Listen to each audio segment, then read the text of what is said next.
Good morning. Today is June the 8th, 2024. This is Wes Fryer in Charlotte, North Carolina. I am recording this on a Sunday morning, and I want to talk about why we need to heal our culture. We have a lot of different things going on. We're actually picking up our daughter today who's finished up her first year at the Air Force Academy, and we're excited to get to have her at home for about a week and a half. There's so many things happening. I'm recording this at the beginning of June 2024, and I'm not going to recount current events, but there's a lot of crazy things happening in the world. We've got major wars that are going on. We have a lot of very controversial and polarizing events that are happening domestically. What I want to do is share three stories because as a middle school STEM teacher and media literacy teacher, I am studying all kinds of things, reading the news just like a citizen, but I am becoming aware of how important it is that we make decisions in our current culture war about whether or not we're going to be culture warriors or culture healers. And I want to be a culture healer. And so I'm going to try to tell you three stories. Here's the first one. We are living today in sort of parallel media universes. Depending upon who we consider to be our trusted sources, that can be mainstream media, that can be social media. We are hearing different messages, and this is part of the difficulty that we have today. It was never a perfect situation in the past when we had more limited sources of news.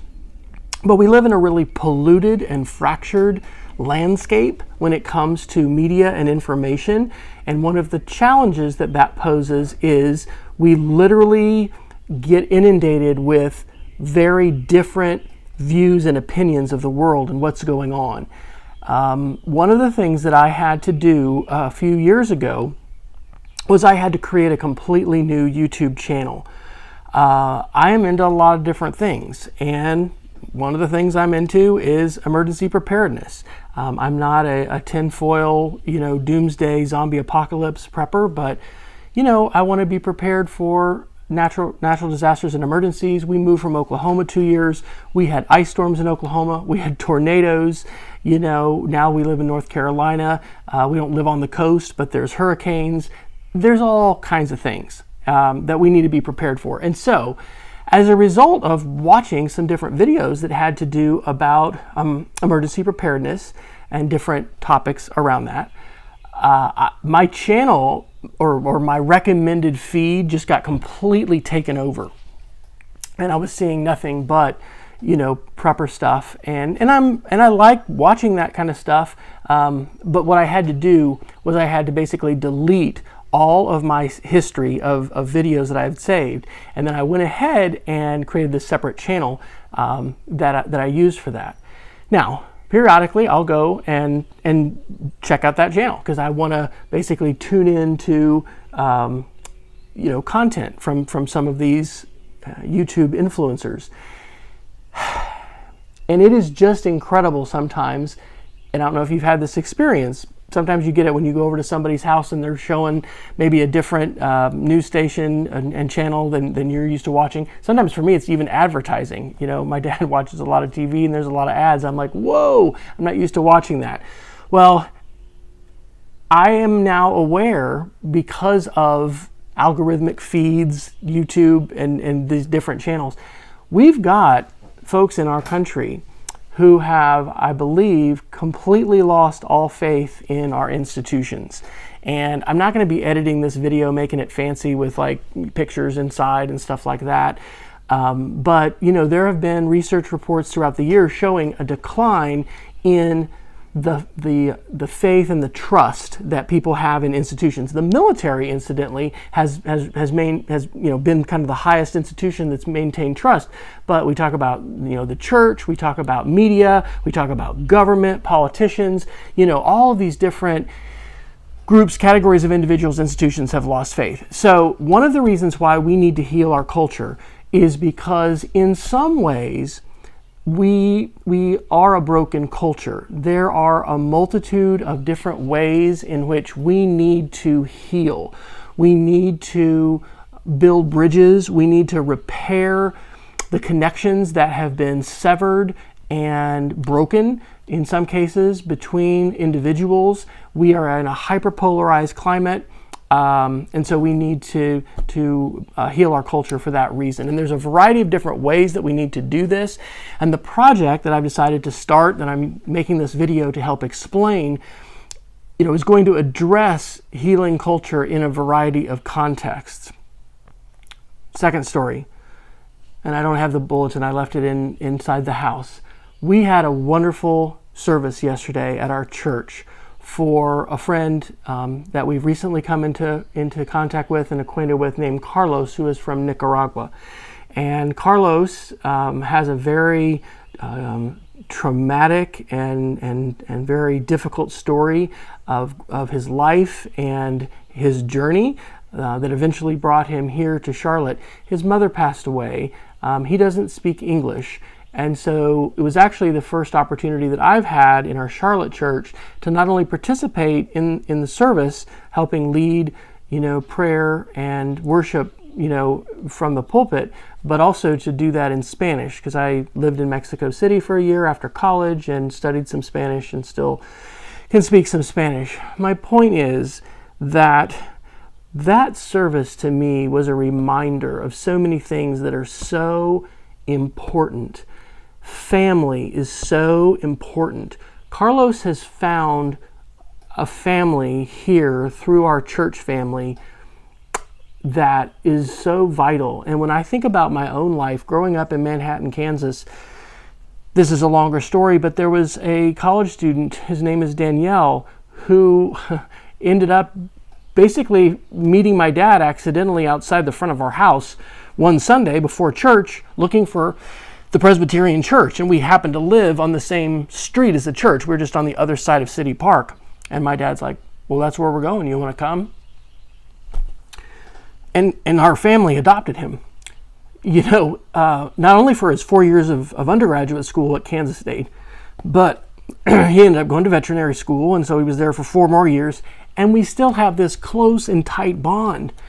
He was just visiting my dad this last week when he was there for a reunion for his class at the vet school.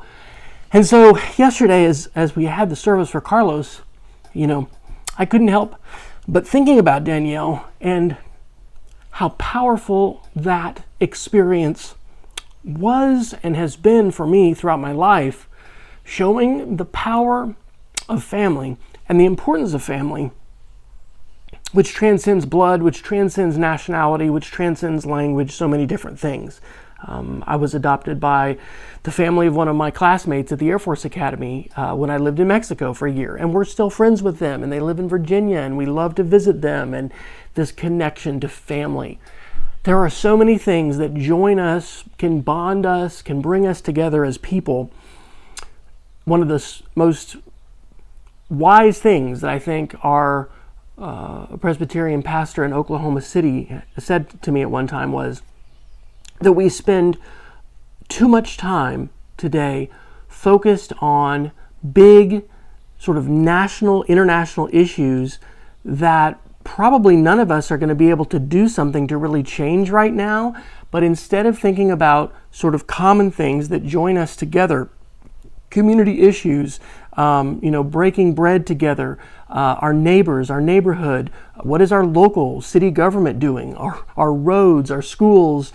There's a lot of different things that, we have common interest in and that we could find a lot of commonality in. So that service for Carlos reminded me of that and just how important it is. And it was a healing service. I believe it was a healing service in a lot of ways. Really powerful. So all in Spanish. The bulletin was in English. Some of the portions were translated. Really powerful. And here's my last story. Before the service yesterday, we don't usually spend all morning at church on a Saturday, but yesterday was kind of a special day. A book author came to our church, and his name is Greg Jarrell. And my wife and I was able to hear him at a breakout session at a conference that we attended this past February in Charlotte. Greg is the author of a book called Our Trespasses, White Churches and the Taking of American Neighborhoods.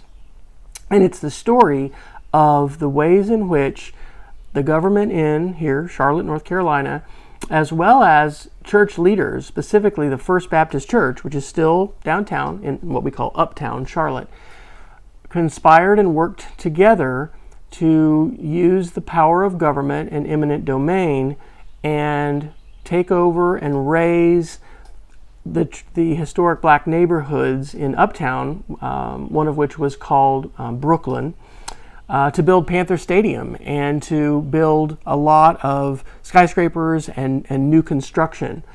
And this is a hard and a difficult history to confront, because some of the things that this raises are, issues that are absolutely still with us today. Issues of racism, issues of white supremacy, issues of power, issues of the ways in which those with money and more power can and do in some cases do things that really bring harm to other members of our communities that have less political power and perhaps not as strong a voice or as influential a voice. So I'm doing a lot of different research and a lot of different projects. One of the projects I'm doing, and I've been doing since 2019, so it's been for 5 years, is called Conspiracies and Culture Wars. And I will put a few links in the description of this video. I'm also going to post this on the Heal Our Culture website. And I'd invite you to visit these links and check this out. There are a lot of aspects of the ongoing culture war that I believe we need to understand as citizens, and then as teachers, one of the things we need to be doing is cultivating media literacy and savvy and the ability to not be sucked in and pulled in, especially to really wild conspiracy theories, and to really carefully decide who it is that we're going to trust. There's a web literacy framework that I've learned about called SIFT, which comes from Mike Caulfield, who's at the University of Washington now, and it involves stopping, investigating the source, finding trusted coverage, and tracing to the original. It's something that I teach my kids, and I've been teaching my middle school kids for 5 years by looking at the Apollo moon landings. Okay, so there's all of this story stuff about conspiracy theory. We have to be careful when we talk about these issues, and we need to be careful when we study these issues, because there's tough stuff and dark things that have happened historically and things that are going on today. And I think that maintaining our hope and avoiding nihilism is really important. But I mentioned Greg Jarrell and I mentioned this book because part of the journey of healing our culture is being real and authentic and not trying to, quote, whitewash our history or just ban books about our history. We need to be as informed and as savvy and hopefully as reflective and open as we can to learn about our history and the lessons of history, but then also the impact that that has on us today, to be able to decide what is it that we want to do. So one of the things that I have decided as a result of all kinds of reading and podcast listening and video viewing and all the ways that we consume media and information today is I want to be a culture healer. I want to amplify examples of culture healing. And I don't know what's going to happen politically. It's pretty depressing to turn on the news. And it kind of always is, right? Because if it bleeds, it leads. But there really are a lot of things going on that can really get us down. And so what I hope is that the Heal Our Culture project will be an opportunity for each one of us to filter our feeds with intentionality and especially find things that are uplifting and that edify us and that remind us of the goodness that we have in humanity, in so many neighbors, in so many people, in so many cases. We have many people with very generous and kind hearts. And irrespective of your faith or your religious tradition or your beliefs, I think healing our culture is a cause that we can get behind. So I encourage you, if you haven't already, to follow the Heal Our Culture page on Facebook. You can go to the website healourculture.org that I have set up and maintain. I've started to collect resources that you can link to at the top of the page. It's resources.healourculture.org. And just get involved and get connected. I'm not positive where this project is going to go, but I would like to write a book about this. I'm definitely going to be recording a series of videos, and I'm going to continue to post those as videos on YouTube and then also as podcasts, because we need more culture healers today. And you and I have an opportunity to do that, and that's the invitation. So take care. May God bless you. And let's give thanks for the people in our lives who become our family, who adopt us, who bring us into their home, and who love us.